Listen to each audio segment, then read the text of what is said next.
पुणे की ठंडी धुंधली सुबह थी। आयशा 27 थका हुआ लेसन प्लान फोल्डर पकड़े खड़ी थी। घर में बीमार माँ, ईएमआई का बोझ और स्कूल का टॉक्सिक माहौल जहां हर एक्स्ट्रा काम उसी की तरफ धकेल दिया जाता।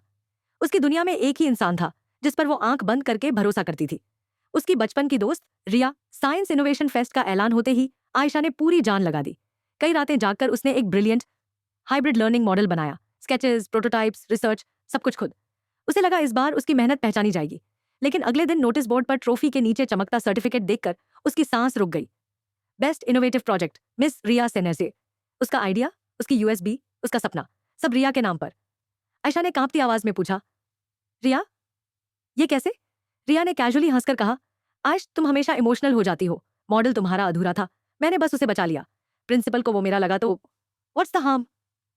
आयशा की आंखों में आंसू आ गए। किसी ने उसे डिफेंड नहीं किया, उल्टा लोगों की फुसफुसाहट शुरू। लगता है आयशा ने प्लेजराइज किया होगा। उस रात आयशा टेरेस पर बैठी रही, बारिश बालों से टपकती रही, लेकिन अंदर का तूफान नहीं थमता था। तब उसने खामोशी से इन्वेस्टिगेशन शुरू की, डिलीटेड मेल्स रिकवर किए, यूएसबी के टाइम स्टैम्प्स निकाले, और सबसे बड़ा सबूत मिला। सीसीटीवी फुटेज में रिया उसकी यूएसबी रात 11:47 पर कॉपी कर रही थी। भरोसा टूट चुका था, अब सिर्फ हक वापस लेना था। दिवाली से एक दिन पहले जब पूरा स्कूल डेकोरेशन और इंस्टाग्राम रील्स में बिजी था, आयशा ने कॉन्फ्रंटेशन का एक अलग तरीका चुना। न माइक, न स्टेज, न प्रोजेक्टर।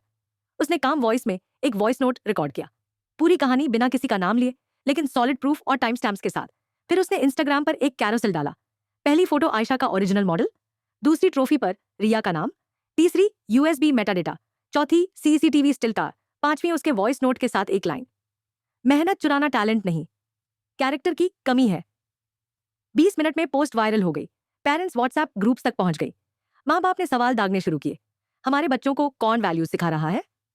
आयशा ने फिर सबसे बड़ा कदम उठाया, पूरे पेरेंट्स ग्रुप में एविडेंस डाल दिया और लिखा, सच दिखाने में देर लगी, बोलने में नहीं। स्कूल में हड़कंप मच गया। उसी शाम इमरजेंसी मीटिंग में प्रिंसिपल ने रिया को टर्मिनेट कर दिया। रिया की एंगेजमेंट टूटी। फियांसे ने लिखा, अगर लॉयल्टी ही नहीं तो लाइफ क्या? उसकी नई नौकरी बैकग्राउंड रिपोर्ट के चलते रद्द हो गई। एक्स स्टूडेंट्स ने उसे पब्लिकली कॉल आउट किया। उसकी ऑनलाइन रेपुटेशन पूरी तरह जल गई। दूसरी तरफ आयशा ने रिजाइन किया और इंडोर शिफ्ट होकर आयशा स्पार्क लैब नाम से नया लर्निंग स्टूडियो खोला। दीवारों पर बच्चों की ड्राइंग्स, एक छोटा ग्रीन बोर्ड और हवा में हमेशा चाय की खुशबू। पहले महीने 40 बच्चे, तीसरे महीने 90।